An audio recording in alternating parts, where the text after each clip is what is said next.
महेंद्र जी, क्या आपको लगता है जिस परस्पेक्टिव की बात रमेश जी ने की कि अब मैच्योर पॉलिटिशियंस की तरीके से बिहेव कर रहे हैं अखिलेश यादव, हंसी मजाक से इतर, अखिलेश इस समय मूवमेंट उनके ठीक है, उन्होंने प्रभारी भी 6 ही डिक्लेयर किए थे सीटों पर, 6 सीटों पे किए उन्होंने प्रभारी। उन्होंने नहीं देखिए, वो गलती नहीं कर रहे हैं जिसकी ये सब लोग हंसी मजाक में चर्चा डॉक्टर साहब भी कर रहे हैं, रमेश जी कर रहे हैं। रमेश जी ने बड़ा अच्छी बात कही कि अब वो लक्ष्य देख रहे हैं, वो कहाँ जाते, क्यों गए, इन सब में नहीं पड़े। उनका लक्ष्य है कि एक माहौल बना है, एक मोमेंटम बना है, उसको 27 में बुना लेना है। नहीं देखिए, इसमें कोई दो राय नहीं है कि 2014, फिर 17, फिर 19, 22 22 चार चुनाव बहुत बुरी तरीके से हारने के बाद भी अखिलेश यादव खड़े रहे। तमाम पार्टी में अंतर्कलह के बावजूद पार्टी को बनाए रखा, संगठन को बनाए रखा। और इसके अलावा बहुत ही चतुराई से जो उनमें एक लचीलापन दिखता है, वो लचीलापन इस वजह से है क्योंकि उन्होंने ये तय कर लिया है कि कांग्रेस जो है उसका बहुत बड़ा, आप कहें, न संगठन है न कार्यकर्ता है। तो कांग्रेस हमेशा जूनियर पार्टनर बन के रहेगी समाजवादी पार्टी। तो ऐसे में उन्होंने हमेशा, कभी भी अखिलेश यादव कांग्रेस से समझौता तोड़ेंगे नहीं, चाहे वो दो लड़कों की जोड़ी हो, चाहे कभी भी, वो हमेशा बनाए रखेंगे। क्योंकि वो ये नहीं चाहते हैं कि वोट का बिखराव हो कॉन्स्टिट्युएंसी लेवल पे। जिस तरीके से आप देखें तमाम चुनाव में जो वोटों का बिखराव हुआ है, उससे भारतीय जनता पार्टी को फायदा हुआ है। हरियाणा में भी जो, अगर आप डिटेल्स में जाएं, तो जिस प्रकार से आम आदमी पार्टी, उसके बाद जेजेपी, उसके अलावा जो है चंद्रशेखर रावण, मायावती, आईएनडी, इन तमाम जो दल हैं, जो वोट का बिखराव हुआ है, उससे कुछ सीटों पे भारतीय जनता पार्टी को काफी बड़ा फायदा मिला। तो अखिलेश यादव कतई नहीं चाहते हैं कि जो भारतीय जनता पार्टी के विरोध में जो वोट है या जो लोग हैं, उसमें कोई बिखराव हो। और निश्चित रूप से उनको ये भी अंदेशा है, अंदाजा है कि कांग्रेस जो है हमेशा ही वर्तमान परिस्थिति में उनके एक जूनियर पार्टनर के रूप में ही उत्तर प्रदेश में कार्य करने के लिए तैयार है।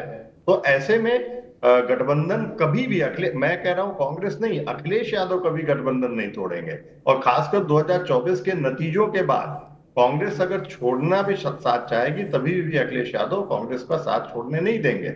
और ये एकदम सही ये बात है कि 2 सीट पे, 1 सीट पे, 3 सीट पे समझौता हो भी जाएगा। और वो ऐसी सीटें हैं जहां पे बहुत ज्यादा जो है समाजवादी पार्टी का जो है जनाधार नहीं है, या वो सीटें हमेशा से उनसे बहुत उनके झोली में नहीं रही हैं। तो ये साफ है कि अखिलेश यादव ने एक राजनीतिक परिपक्वता दिखा रहे हैं। और उनसे ये कोई नहीं उनसे छीन सकता कि 2024 में जिस प्रकार से उन्होंने उम्मीदवारों के चयन में, अभी भी देखिए इन 6 जो उम्मीदवार हैं उसमें यादव एक ही है, और 2 मुस्लिम्स हैं, 3 ओबीसीज हैं, और 1 दलित है। तो वो कहीं न कहीं वो जो उनका पीडीए का एक फॉर्मूला है, एक कार्ड है जो सफल रहा, वो, और जो जिसपे आप कहें कि कांग्रेस ने इस गठबंधन के पक्ष में जो वोट मोबिलाइजेशन में महत्वपूर्ण भूमिका नहीं निभाई, और जो दलित और एक बहुत बड़ा मुस्लिम वर्ग जो शायद अखिलेश यादव से दूर जा रहा था, और जो संकेत साफ साफ दिखाई दे रहे थे, वो उसको एक साथ लाने में, इस गठबंधन के पक्ष में लाने में राहुल गांधी की बहुत महत्वपूर्ण भूमिका रही। और अखिलेश यादव इस बात को जानते हैं। तो कांग्रेस नहीं, अखिलेश यादव इस गठबंधन को नहीं तोड़ने देंगे, मैं तो ये मानता हूं। तो अखिलेश ऐसे यादव में इस ये गठबंधन साफ, को नहीं तोड़ने देंगे महेंद्र जी, लेकिन एक छोटा सा सवाल, अब थोड़ा बीजेपी के खेमे में या एनडीए के खेमे में जिसका जिक्र प्रवीण निषाद का किया राशिद जी ने, आपको क्या लग रहा है गोरखपुर में संजय निषाद अब इस समय इस स्थिति में है, क्योंकि संजय निषाद की बड़ी फाइन बाइट आई कि बीजेपी बड़े भाई की तरीके से सबको सम्मान देती है और लेके साथ चलती है, लेकिन आखिरी में वो बोल दिए कि 2 सीटें हमें चाहिए और दोनों सिंबल। क्या कटेरी जैसी सीट छोड़ेगी बीजेपी? क्योंकि बीजेपी ने जो कैंडिडेट लड़ाया था वहां पे सिंबल अपना दिया था, लेकिन कैंडिडेट संजय निषाद का था। और इस बार कटेरी और मिल्कीपुर पे पहली बार है उपचुनाव में मुख्यमंत्री ने जिम्मेदारी ली है, तो आपको लग रहा है कि संजय निषाद की बात को सुना जाएगा? नहीं, देखिए, भारतीय जनता पार्टी के इर्द गिर्द जो गठबंधन बना है उसमें साफ है कि Bharatiya Janata party senior partner है, और जो बाकी जो पार्टियां हैं वो उनके जो आप कहें कि प्रभाव में ही रहती हैं। बहुत ज्यादा उनको इधर उधर जो है दाएं बाएं झांकने की इजाजत नहीं होती है। तो जहां तक इस उपचुनाव का प्रश्न है, मुझे नहीं लगता है कि गठबंधन के स्तर पे, चाहे निषाद पार्टी हो चाहे कोई दल हो, गठबंधन के स्तर पे कोई दिक्कत आएगी भारतीय जनता पार्टी को कैंडिडेट चुनने में। जो सबसे बड़ी चुनौती भारतीय जनता पार्टी को ये है कि वो अपने कार्यकर्ता को, अपने सिंपथाइजर को ये मैसेज दे कि दे आर यूनाइटेड हाउस, कि वो एक होके चुनाव लड़ रहे हैं। कहीं कोई जो एक भ्रम की स्थिति जो बनाई जा रही है या बनी हुई है, उसको दूर करने की आवश्यकता है, और वो सबसे बड़ी चुनौती है भारतीय जनता पार्टी के लिए। बाकी मुझे नहीं लगता है कि गठबंधन को लेके भारतीय जनता पार्टी को कोई बहुत बड़ी चुनौती है। और संजय निषाद बहुत ही, आप कहें कि बहुत लचीले किस्म के राजनीतिक हैं, और वो किसी भी भारतीय जनता पार्टी के वर्डिक्ट को या उनके निर्णय को वो उसकी अवहेलना करने की स्थिति में नहीं है। और खासकर जिस प्रकार से चाहे वो हुए चाहे ओपी राजभर हुए, तो ये भारतीय जनता पार्टी के निर्णय की अवहेलना करने की स्थिति में नहीं है। इसके बावजूद कि भारतीय जनता पार्टी ने 2024 में उनकी उत्तर प्रदेश में परफॉर्मेंस बहुत अच्छी नहीं रही, लेकिन इसके बावजूद जो ये दोनों दल हैं, ये भारतीय जनता पार्टी के निर्णय लेने के खिलाफ जाने की स्थिति में नहीं है। हाँ, भारतीय जनता पार्टी को यह संदेश देना होगा कि नहीं, कि वो एकजुट है, वो वहां पे कोई जो है मतभेद नहीं है।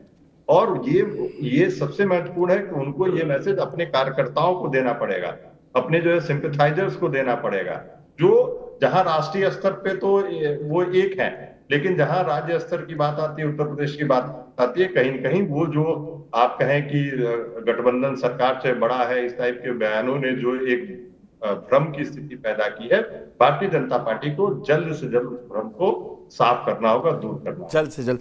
अनुपम जी मेरे साथ जुड़ चुके हैं, उनका भी बहुत स्वागत है। बड़ा देर हो गई है अनुपम जी आपको आज। पुष्कर भाई, पहले मैं आपसे इसलिए माफी मांग लूं कि मैंने आपसे कहा था लेट आऊंगा, फिर मैं 5-7 मिनट लेट आने का इरादा था। 40 मिनट से यहाँ पे इंटरनेट डाउन है। मैंने कैसे व्यवस्था की है, मैं आपको क्या बताऊं।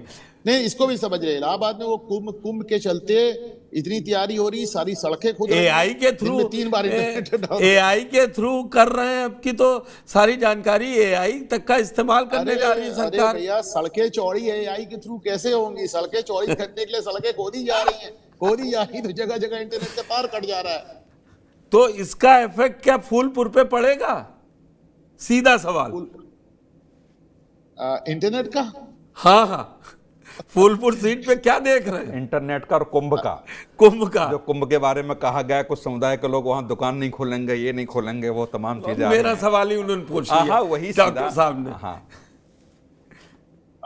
देखें, इसको कुंभ के लिए तो खैर बहुत तैयारी हो रही है, और बड़े स्तर पे योगी का आप जानते हैं फेवरेट प्रोजेक्ट है।